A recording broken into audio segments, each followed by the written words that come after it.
Stu here with a quick reminder to please buy tickets for my upcoming special recording of my tour show Horse at Blackfriars in Glasgow, Sunday the 27th of April. Doing the show twice. We'd love to pack it out. Mark and Steve, you're going to be there opening up for me. Yeah. 6 p.m. and 8 p.m. shows 6 as well. p.m. and 8 p.m. Family affair. It's the last time I'm ever doing the show. We did it in Glasgow at the Stand and it sold out. So we put on 2 more at Blackfriars. If you've seen it before, come on down again, enjoy it again. If not, come and see it, spread the word. I look forward to seeing you there.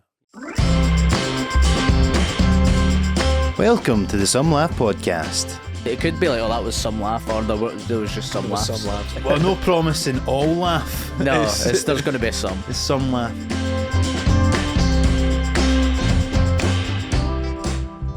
You know, my sister said a funny thing to me yesterday. I was telling her that we were having you on, and I said, I only an excuse, and she's like, oh, they all look the same on that programme.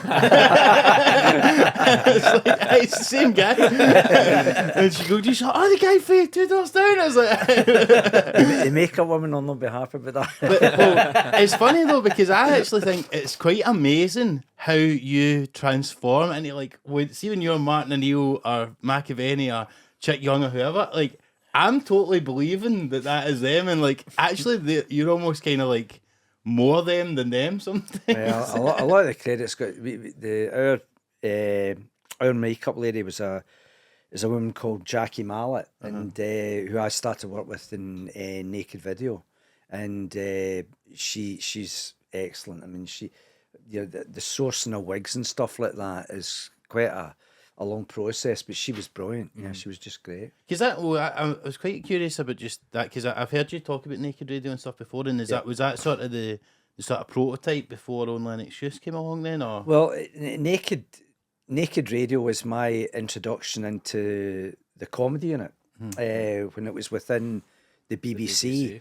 And Naked Radio was the starting point for a number of programmes. It was the starting point of Rabsy Nesbitt, Only an Excuse, City Lights, So it was a great programme to be part of. But that was how I sort of first started work with the comedy unit. Getting into that. And before that, what were you acting? You're an actor. Were you doing stage? And, stage, and you used to. Well, when I left drama college, you had to have an equity card. You had to before you could get a job. So I got my equity card from the Citizens Theatre when I left drama college. Well, their touring company, small touring company, which was called TAG, Theatre About Glasgow. And so the sort of routine was, I did my first season with them, and then a drama in the summer. I used to always do a play for today, set it in the sort of summer block. So you do that, and then the Traverse. So I'm just doing theatre work and TV work, and then round about, I was about three years out. I just done Local Hero actually, and I ended up doing a production with the Scottish Theatre Company, which was like the National Theatre of Scotland of that time. And in the cast was a guy called Ron Bain, who at that time was working with the comedy unit on Laugh I Nearly Paid My Licence Fee and Kick Up the 80s, which featured the likes of Robbie Coltrane, Miriam Margolyes, Tracy Ullman, Rick Mail as well. And so he was working with them, but also working in Naked Radio, and he suggested me to Colin Gilbert, who was the boss, and they got me in, and that was how I got started. And that's when I first met Philip Differ. Right, my accomplice in crime. So I think we've all gigged with Phil on the stand-up circuit as well. So we know Phil a wee bit. But for people that don't know, then, so it was you and Phil started Only an Excuse. Is that right? Well, he says we are the creators of Only an Excuse. I think he is the creator of Only an Excuse because he was the guy that went to Stan Taylor, who was then head of Radio Scotland at the time. And it's I've told this story a few times. I think it's like I love it in that it would never happen now. But we were big fans of a program called Only a Game, which was written and narrated by William McIlvanney, charting the history of Scottish football. And he, his writing's so distinctive, as was his voice. And I used to take him off when we're in the Tron on a Friday morning before doing the Naked Radio at lunchtime. I'd be up the back going, all this stuff in William McIlvanney voice. And he went to Stan Taylor and he said, Stan, I've got an idea that I'd like to put you. It's an idea for a pilot for a radio show, half-hour radio show. And it's a kind of spoofing Only a Game. And I'll write it, and Ian Patterson will contribute, and Bob Black will contribute. Johnny's going to do it. I'm going to ask Tony Roper, just wonder if you could give us the money for a pilot. And Stan Taylor took a drag of his embassy tip and went, tell you what, that sounds like a great idea. Just go and make the programme. And that's without a script or anything. So that would never happen now. Yeah. So, That's amazing.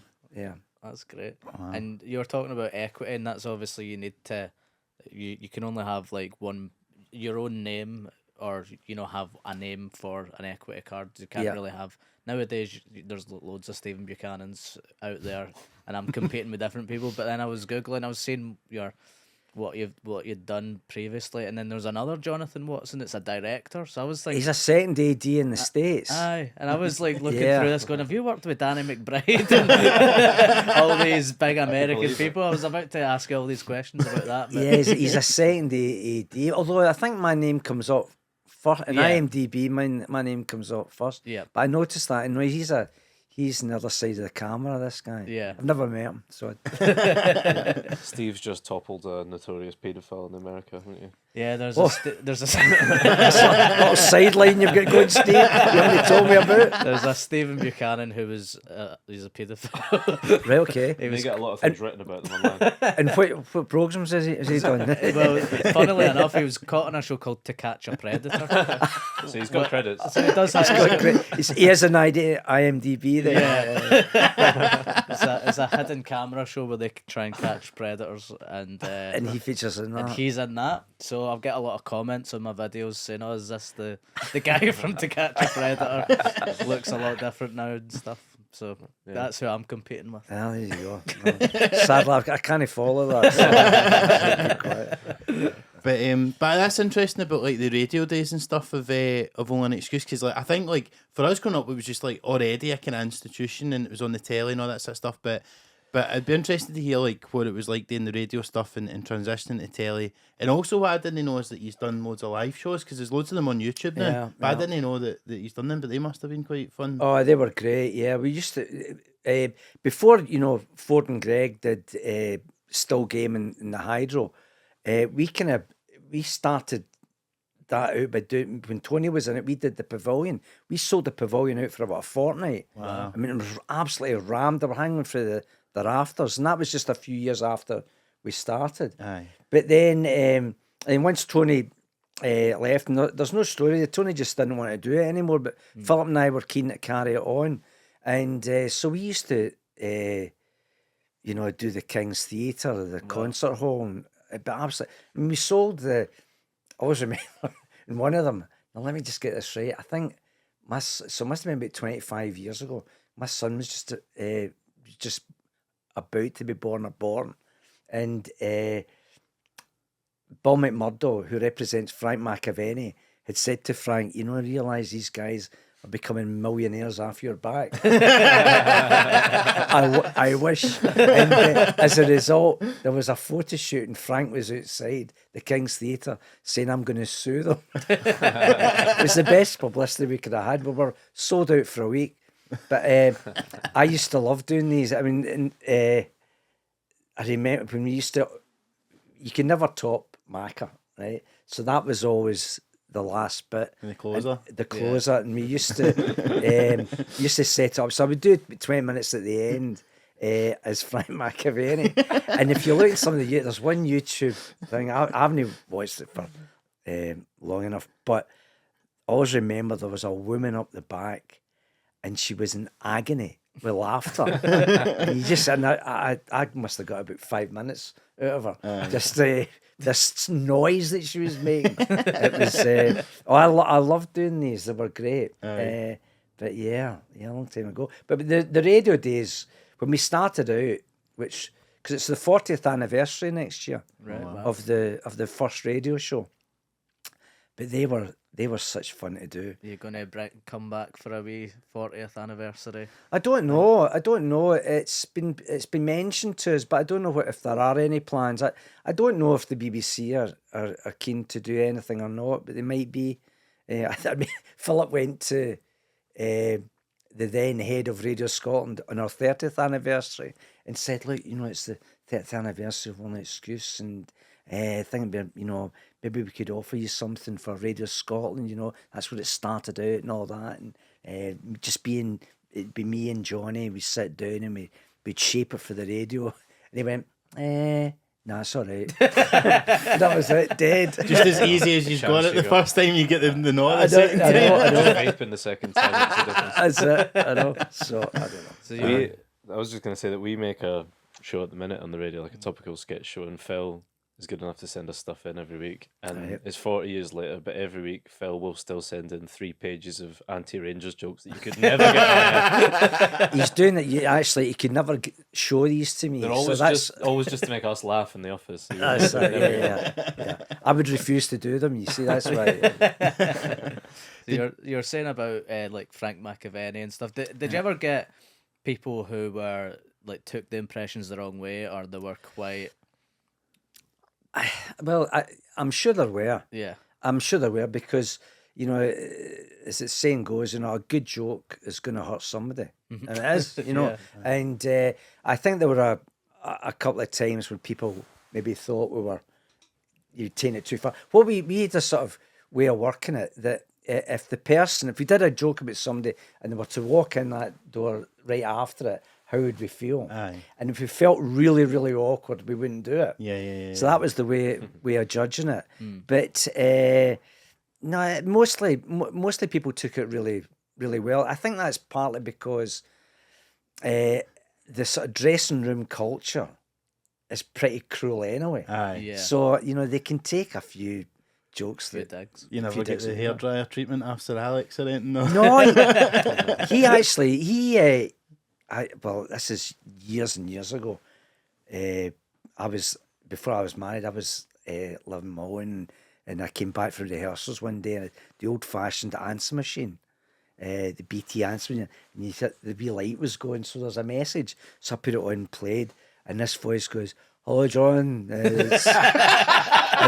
It's Alex Ferguson here. Hope you don't mind me calling you. I got your number from Walter. I wonder if you do me a wee favour and give me a call either at home or Carrington Training Ground. I'd love to hear from you." And I'm staring at this thing going, what? I can't believe it. And I phoned him up, and it's because he did stuff for Harmony Row Boys Club over in Govan, which he was involved in, And I did a couple of events for him. But he used to say, "Oh, you can't do me." He said, Ryan Giggs can do me, you can't. But he was great. That's brilliant. Yeah, he was great. Yeah, really nice guy. Yeah, it's so funny. I think he was one of my favourites. Yeah, So yeah, Alex, like... No, it's one of my favourite sketches was me with Kirsty Wark. I don't know if you remember. When he was releasing his book. And she interviews me. And what was brilliant about it, I've known Kirsty for years, but Kirsty was perfect because she played it as if she was interviewing Henry Kissinger. I mean, she was like deadly serious. And it did not crack. And she was brilliant. She really made it by the way that she sort of... Because the danger is when you ask somebody out with our sort of line of work, they can maybe sort of not ham it up, but sort of edge it up a wee bit, Well, one I seen, I was watching a few of them back the other day, and I didn't realise this happened, but David Murray was in it once. Tell you the interesting thing about that. So I'd phoned, I knew Bob Riley, who was the Rangers commercial manager. Bob passed away, sadly, a month or two ago. But he was really good to me, and I used to do the Rangers sponsors dinners. I used to do stuff for Celtic as well, because Philip, as you know, is a Celtic fan, and I would do stuff for their Sky Lounge and stuff. But Rangers used to always get me to do their sponsors dinner, and so you get to meet like Sir Murray and all the folk. Yeah. And I phoned. We thought about who we could get for the Hogmanay show that might, sort of raise the bar a bit. And I said, well, look, I could ask. We come up with the idea of Chick interviewing David Murray, and I said, well, look, I can ask wee Bob. So I phoned wee Bob up, and I said, look, Bob, do you think David Murray would be up for doing a bit and Only Excuse this Christmas? Me interviewing him as Chick Young. He said, son, why didn't you ask him? He's right here now. So I went handed right over, and I went, hello, David. and I asked him, he went, aye, not a problem. He said, phone his secretary, blah, blah, blah. And it was all geared up, and we had to shoot it out with the block that we had.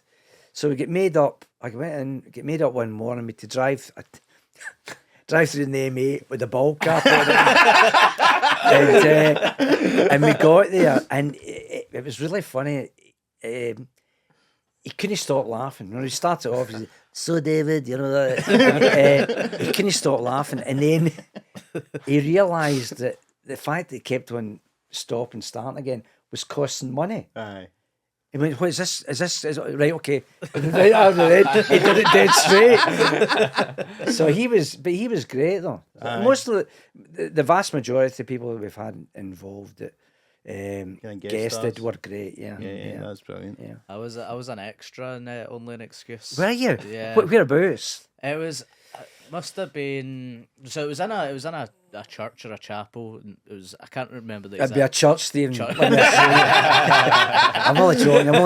Phil Differ's no good. He's no good. No, he might have got me under false pretense. Well, I can't even remember what the sketch was about. I'm sure it was like a priest with a Celtic scarf or something, but it was maybe about 2010 or something, maybe. Oh, right. So 11 maybe. The only one like that I could think of it, we did, the church at Queen's Cross in Maryhill, the Charles Rennie Mackintosh.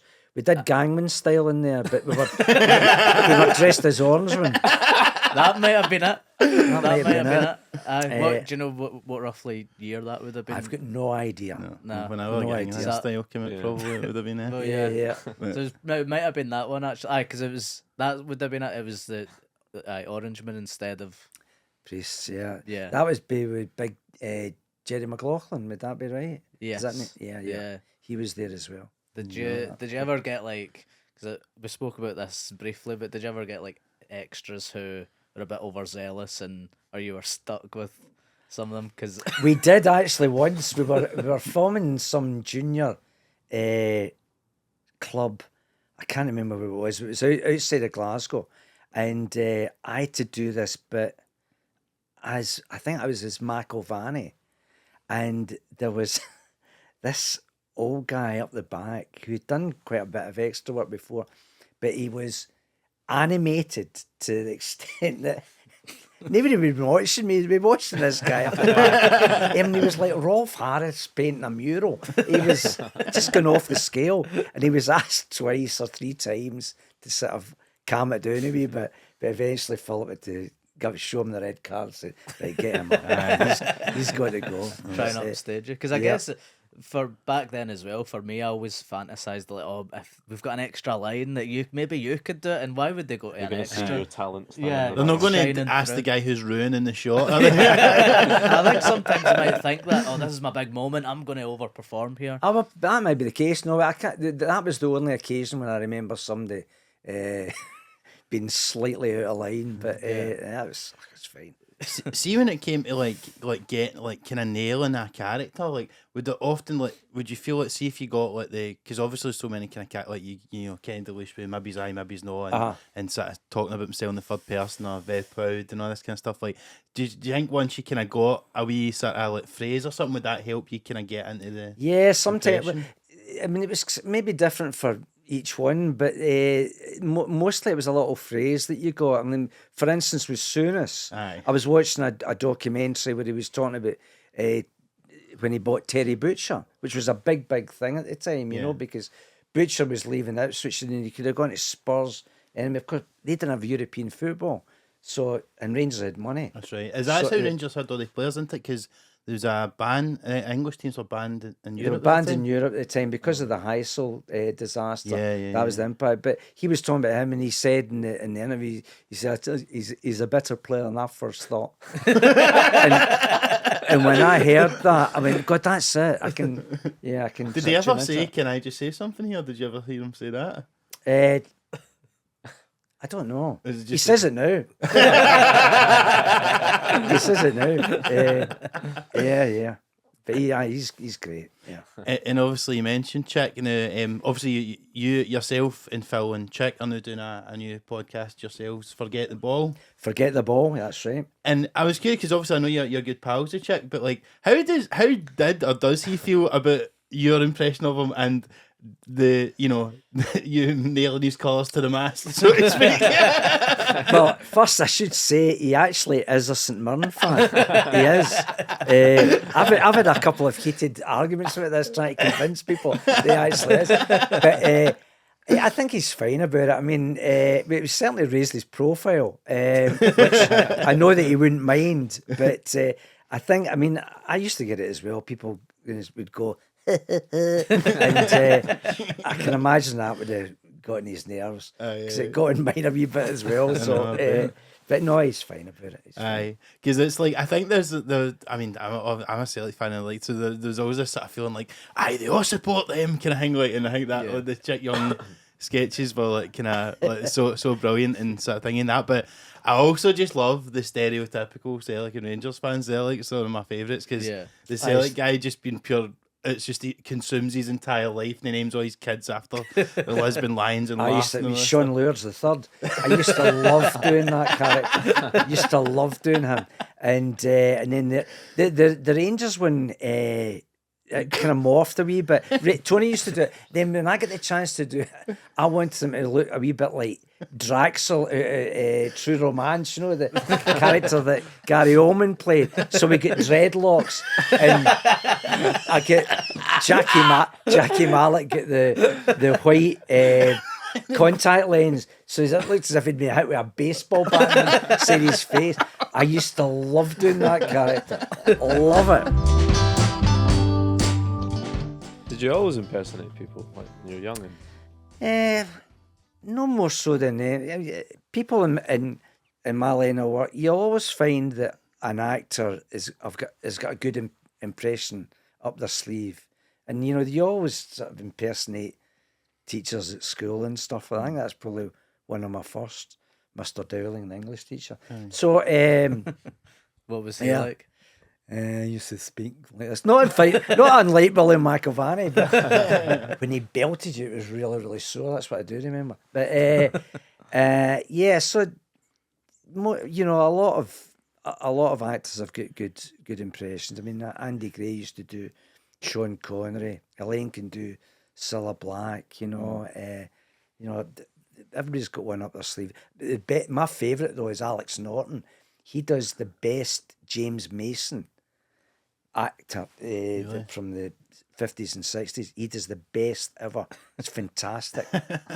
Did you meet on Local Hero? Is that right? Am I making that up? Alex Norton. No, Alex. We filmed in. We were in that certainly, but he filmed separately from us because he was in, I think, the scene with Ricky Fulton, right, and Billy Patterson. With it, certainly Ricky Fulton. It was the bit where they've got the big tank. Oh, aye. Yeah, that was shot in Fort. The girl comes. Yeah, yeah. So no, the villagers. We were. It was 4 weeks in the sort of west coast near Mallaig. It's a place called Camnastarach Bay. Right. And we stayed in Glenfinnan and Fort William. We were in Glenfinnan, and then in the last 3 weeks, it was a 8 week shoot. the last 3 weeks was in Pennon, which was in the East Coast. And so people stayed in either Banff or Fraserburgh, but we stayed in a cottage overlooking the bay, which we got for 11 quid each for the 3 weeks. And just used to raid the catering van and get all our food taken up there. But I watched the Scotland-Brazil game with the David Neri toe poke in that wee cottage. Wow. Yeah. That must have been cool. Was great fun. Was that your first big sort of feature film that you'd done? Yeah.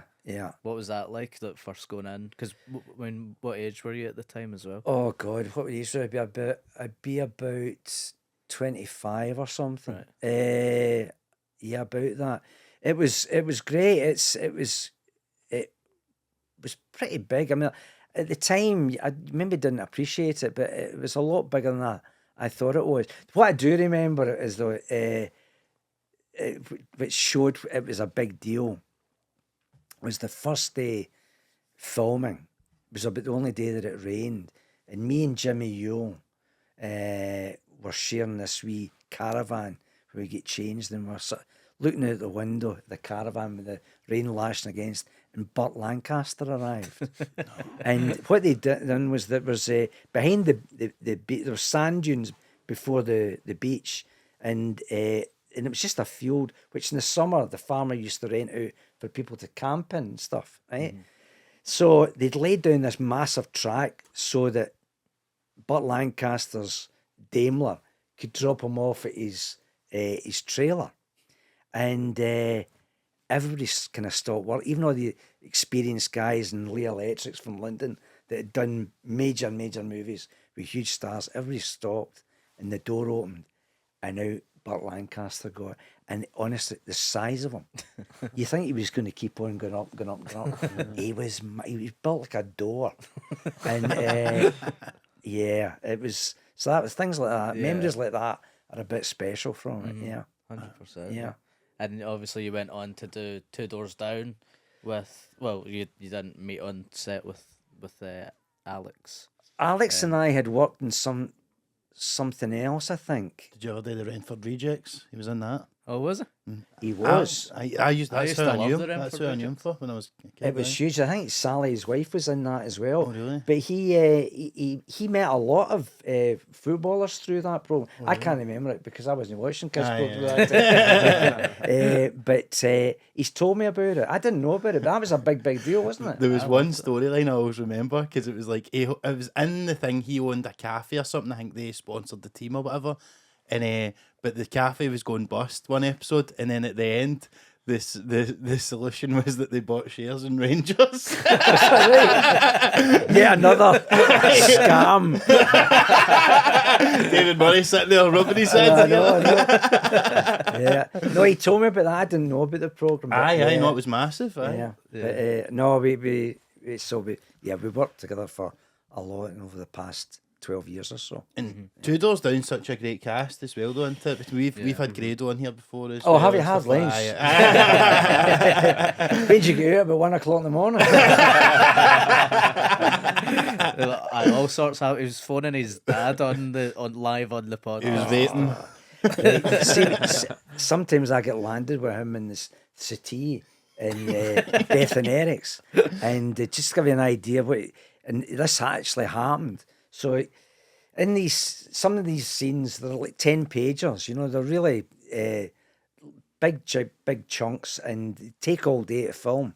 And the way they shoot it, it's cross shots. So every character will have about 3 different sizes shots at them, right? So it's a long process, and usually is that either me or Elaine will have the bulk of the dialogue. So you're about to do this, start this big scene. You're focusing, making sure you're on it and everything like that. And you've had last minute checks, makeup, everything like that. And they're about to turn over. He'll nudge me in the arm and go, "John, take Graham Souness." I'm like, "Shut up, would you?"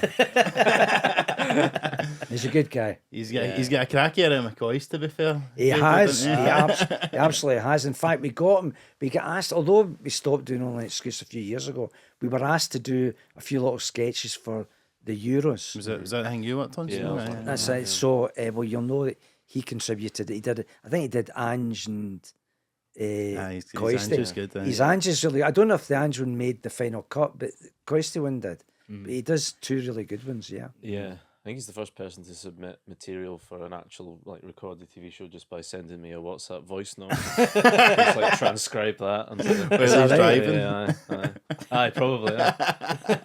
He's a good guy. Good guy. But like I do love your character in Two Doors Down, because it really reminds me of like one uncle and some other people I know. Just it's like yourself and Cafe in it, or like there's just, I think everybody knows that kind of couple that's like got a wee bit more money and likes to kind of show it off and all that sort of stuff. But I think that's really down to the writing. You know, it's so well written and the characters are so clearly defined, and I think that's why. I mean, it's always going in the network anyway, but I think that's the reason it works well in the network, because no matter where you are, people identify with these kind of characters. Yeah. You know, and you know, wherever I've been in the UK, or I worked for a while in Cardiff, and they love Two Doors Down. You go down to London, the taxi drivers shout at you, and they've never really had that recognition from any other programme, really. Aye. But I think it's down to the writing of it, you know. Is it nice to go somewhere and not have people going, Well, I don't get it so much now, so I'm not complaining. If they didn't do it, the programme wouldn't be working, so you've just got to bite the bullet. You know? Absolutely. That's true. And that started as like a one-off Hogmanay. I remember special, watching the is that pilot right? of that. Yeah. What's that? The Two Doors Down. No, what happened was this. People think it was a pilot. It actually wasn't. What happened was, I don't know the exact details, but there was a slot all of a sudden became available. 9 o'clock, BBC One, New Year's Eve. And I think it was down to the fact that some big name was lined up to fill that slot, and for whatever reason couldn't make it, couldn't do it. And Two Doors Down, Simon Carlyle and Gregor Sharp had written, I think, about a couple of years before. Right. And it was kind of sitting on a shelf. And I got a call on the Wednesday to go down on the Thursday, meet Simon and the producer and the director, and the deal was done on the Friday, and we were filming basically about a few days later. I mean, because they wanted me to do it. Ewan Angus, who was then head of TV, he had to sort things out so that the Only Excuse filming took place slightly later, because they had booked everything. He said, no, we need to get... So it was all done very, very quickly. And we shot it over something like 10 days on the trot, no break, 10 days right through, 8 in the morning to 8 at night, a big cast and a full crew in a small house in Paisley. Right? And that was it. And it went out, and I think partly because social media was beginning to grow, things went crazy about it. People absolutely loved it. And then a decision was made to make it in a series from that. Yeah. But it was originally it was a one-off. Yeah. And was that quite an immediate decision to go, let's do the series, or was it? I think it took them about a year to get everything all sort of hammered out, Right. something like that. But we knew that there was interest to make it in a series. Yeah. But Hogmanay's served you well then, hasn't it? yeah, I know. The Jackie Bird, the male Jackie Bird. Don't about that. But, yeah. See, we only an excuse. Did it just go for the radio straight to the Hogmanay ones, or did you ever do like series and stuff? No, what happened was this. Just after I finished doing City Lights. The filming for that had stopped. There was a stage tour. We did 2 stage tours of City Lights, and I was up in Aberdeen doing the stage tour up there, and Philip phoned me up. He said, listen, he said, I'm producing a programme with Craig Ferguson and I want you to be in it. Wow. And it was what Craig was doing stand-up at that time. So he would do in front of a live audience, or in front of a studio audience, he would do these stand-up routines, and they were interspersed with sketches. And Philip said, I want you to head that setup. So it was me and 2 or 3 other actors were doing all the sketches for it. And I think it was in the first one, the first episode. And this was Philip's idea. I had nothing to do with it. But he said, I think we should try and do a wee football segment. And I can't remember. I know I did Graham Souness because we filmed it at Love Street. I was in the stand at Love Street, and I did Graham Souness there when he'd the tash and all that to get a false moustache. But my hair, not even think it now, but it was quite like his, and it was quite bushy and all that. And so we did that, and so it was a little segment. It was about, I think it was about 7 minutes long, 5 minutes long, something like that. And that segment won the Roses and the Sunday Bell. Wow. Yeah, Craig didn't win it. So Philip piloted it, if you like, on that. And then, so we then did a Hogmanay show that was on before Ricky. Aye. And but the guy that was running BBC Scotland that time wasn't a football fan. Right. So he didn't recommission it for the next year. And then when it found out that it wasn't coming back, there was a bit of an outcry. Right. And we very quickly had to scrabble things together and do another one. Wow. But he was gonna let it go. Wow. Yeah. That it could have been completely different then if you just never recommissioned it. I know. Yeah. I know. And was He's that now selling the big issue, by the way. It's not. And that must have been quite a big deal then to kind of take over that kind of Ricky Fulton spot eventually and all that. Well, it was quite a big deal. Because, well, Philip had worked with Ricky for many years. He was producer or script editor or both on Scotch and Rye. Aye. And then when it became I Am Jolly. So he worked very closely with Ricky. And no, it was a big deal. And we were very, we're quite chuffed to do it. And is that like, so was it fake that kind of initial like Hogmanay show and that when it started getting big and then you could start doing the live shows and stuff? Is that when you noticed that we're on to No, something I think we did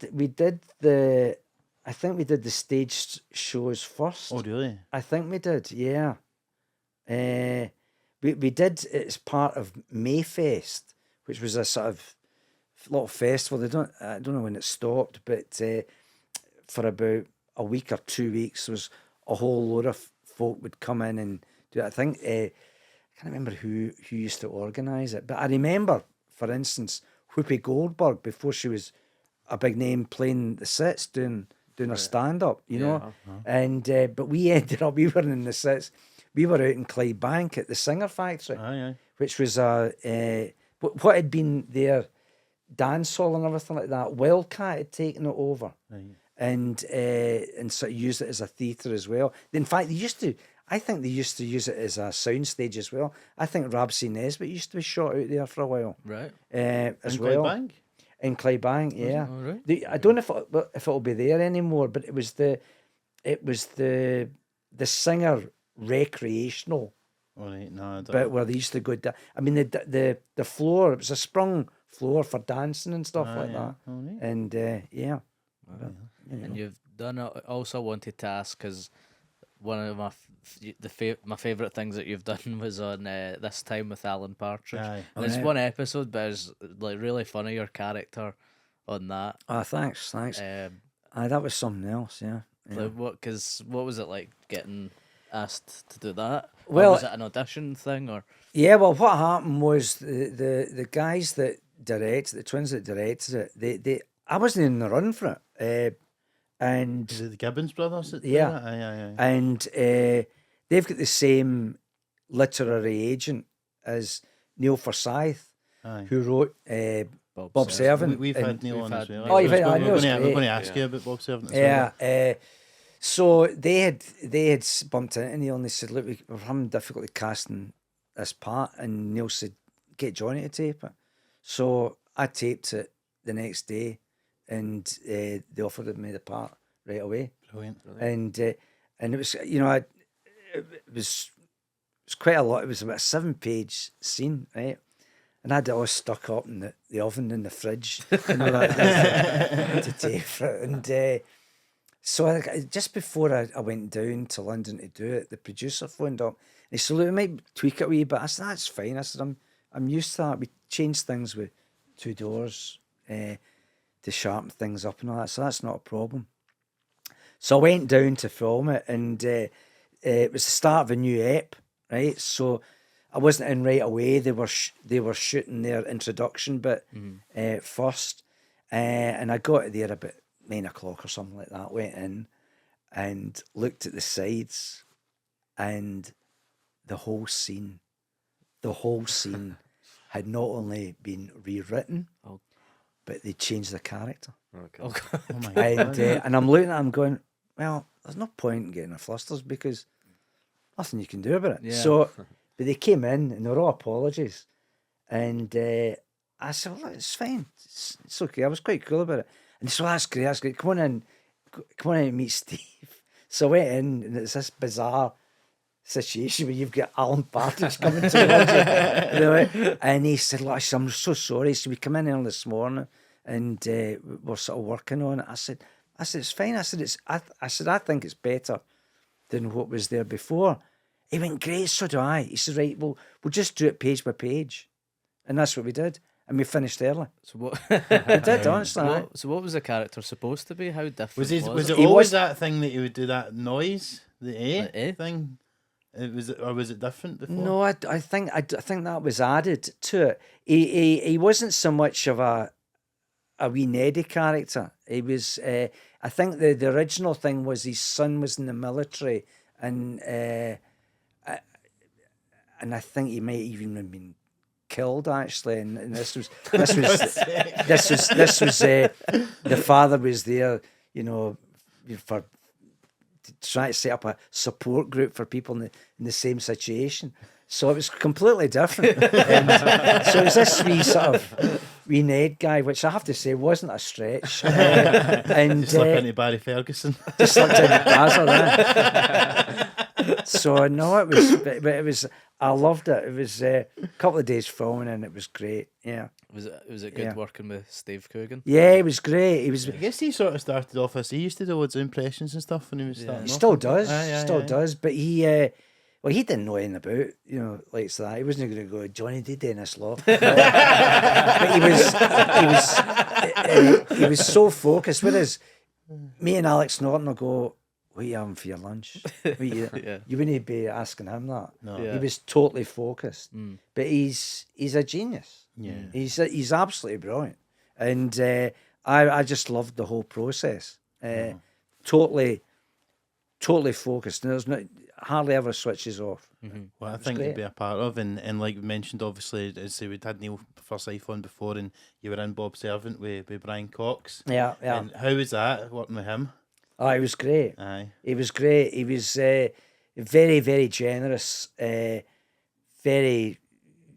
very great to work with. And, people forget what he's done in his career. Or maybe they don't forget. But I mean, what I didn't realise he'd won so many major awards. I mean, I think he's won everything bar an Oscar. Wow. He's won Emmys, Golden Globes, BAFTAs, Olivier's. It's a phenomenal career. And I hadn't met him before.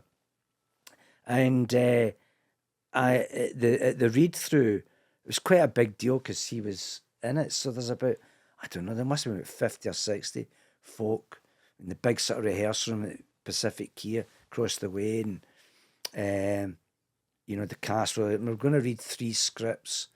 So we read the first one. And no, he came in and we were sat beside each other. And he said, hi, I said, I'm Brian. I went, hi, I'm Johnny.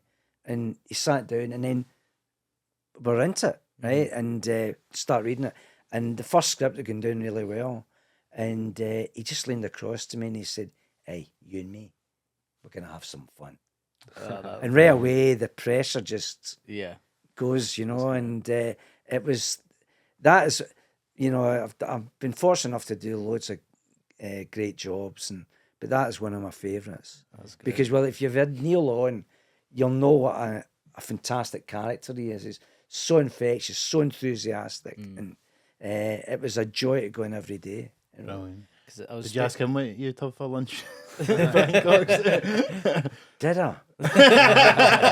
I know he wasn't as intense as Steve, so I think I could have quite easily have done that. But that's all you speak to Grado about. What's that? That's all you speak to Grado about. I'm sure he fucking loves talking about what he's he talks about food all the time.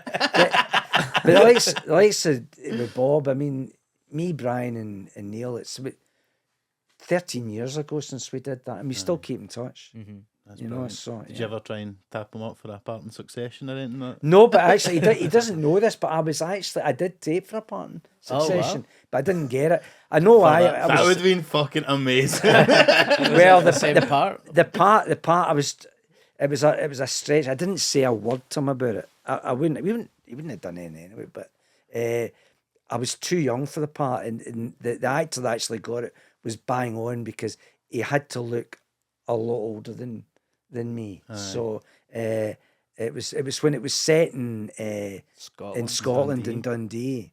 But it wouldn't have been right. Right. It's a nice reason to not get a part though. Looking too young. Looking too young, because that'll not be the case for long. Yeah. I was speaking to Owen Bell, who produced Bob's Servant, I believe. He did, yeah. He was brilliant. He was a great producer. He's brilliant. He's great. He was saying that, I think, did you audition for that as well? And he said that you came in character. No, I didn't. What happened was, he's nearly right. What happened was, I didn't know that so many people would have been up for it. Right? Because the part of Frank was actually meant to be ages with Bob, right? And Brian's 10 years older than me. So you were asked to prepare 2 scenes, I think. Certainly 1 scene. And I didn't prepare for it, which is quite unlike me. But this was at a time before, like just now, the way things are now, you would learn the scene. But this is back in the day when, you know, you would be reading for a script or something like that. You know, it's not before taping. Was a thing and all that, where you had to get almost near performance pitch in your audition. So I didn't learn the scene, partly because I'd worked with Annie Griffin before, right, who's the director in it. And you know, I'd done a lot for Annie. I knew Orla Connor, the casting woman, she'd cast me in a couple of things before. And I knew that Owen wanted to work with me. So I thought, probably in a good shout. Yeah. And I knew that Annie, she likes to improvise. And so what happened was, this is why I think Owen said that. I literally walked in and Annie said to me, she says, so Jonathan, she said, what's Frank like? And I just went into what he was like and how he behaved and all that. Right. And Owen told me after it, he said, as soon as you did that, you got it. Right, wow. Yeah. Wow. But then Neil needed some convincing. Really? Because he didn't think I'd be right for it. And then he saw the tapes, he went, oh no, that's Frank. So yeah. That's great. Another Frank doing you well and all, I suppose. Another Frank, yes. Yeah. I've actually done a number of parts with the name Frank that have all served me well. Oh, right. Yeah. So there you go. Yeah, so good. I can't no mention what I think is my favourite Only an Excuse sketch, which is Larson fixes the radio.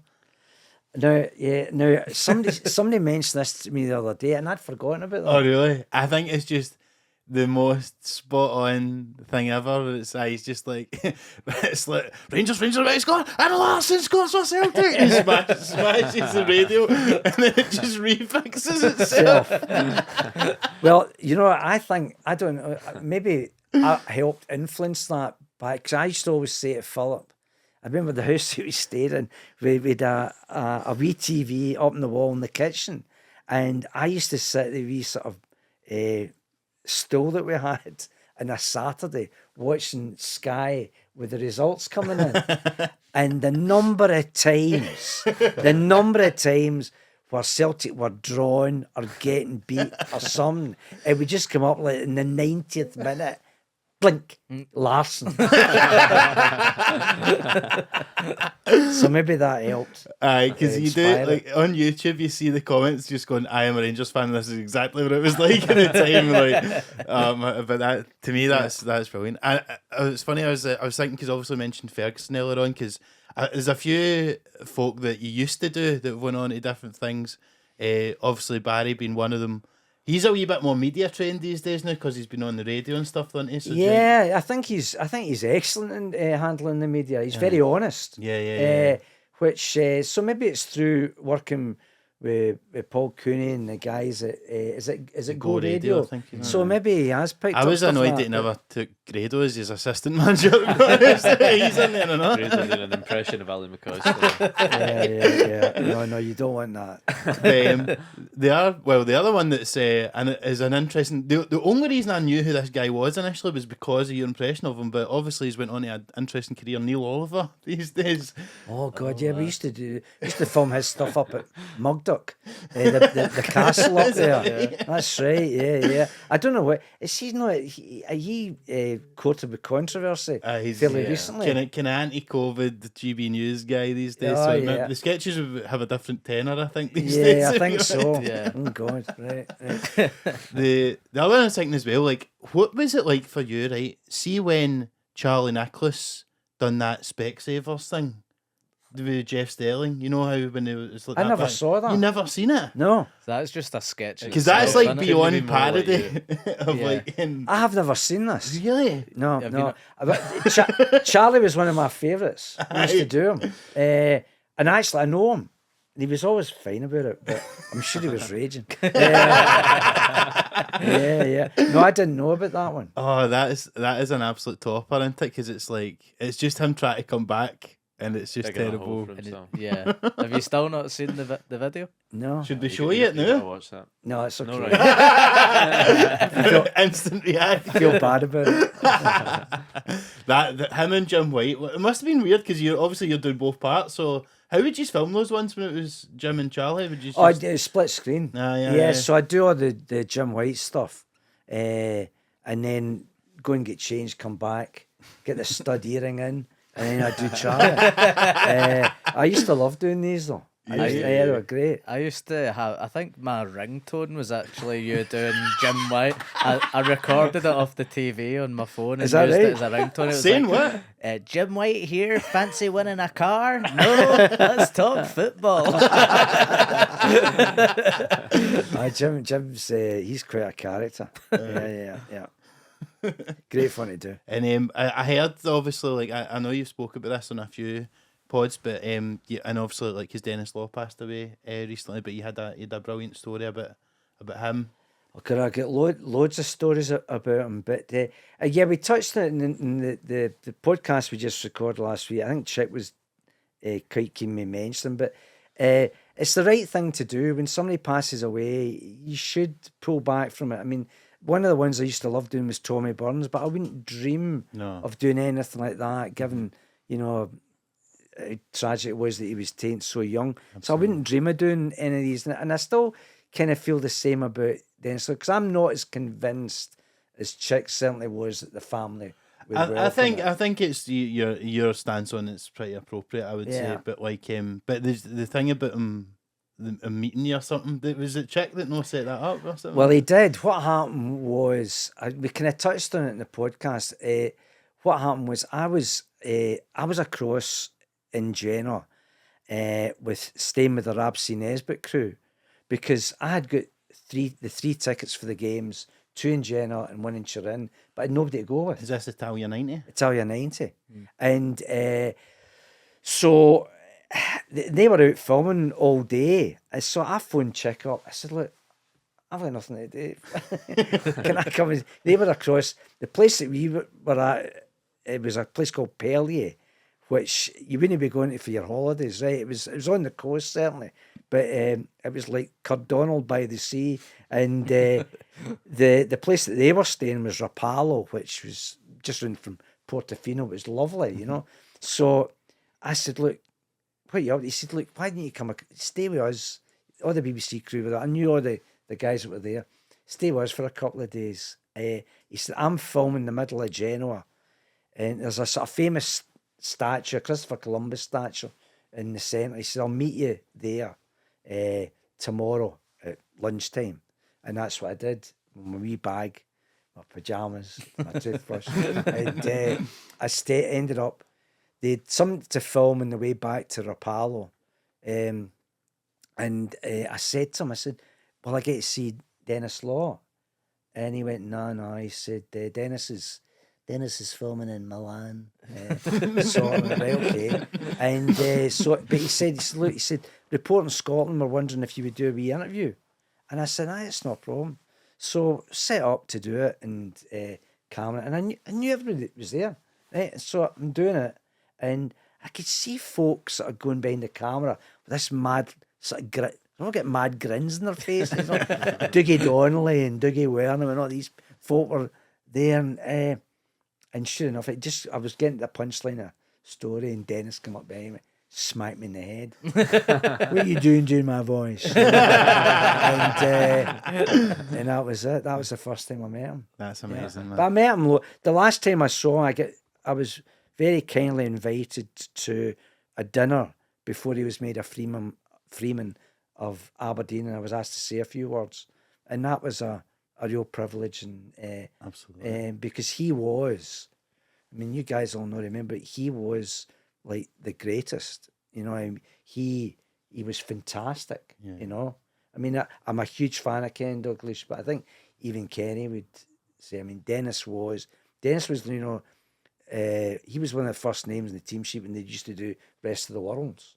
Wow. You know, you know, one of the few people. He was one of the first to go to the continent. Aye. Won the Ballon d'Or. The only Scot win Ballon d'Or. You know. I know, it's crazy. So I mean, amazing.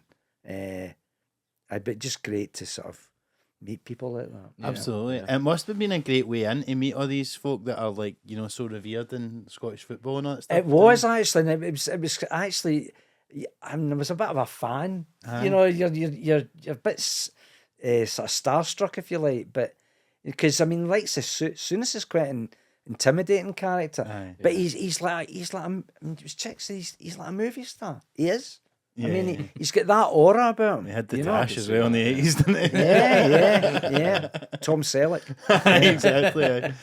Have you got a favourite sketch, Full Excuse, or could you pinpoint one? I've got two. Right. And I'm hoping to bring one of them to life again because it was never broadcast. Oh wow. We did one. I got Philip found it. I'd said to Philip, I said, look, I think we could maybe do this in the podcast. And it was Graham Souness doing Jack and Ori.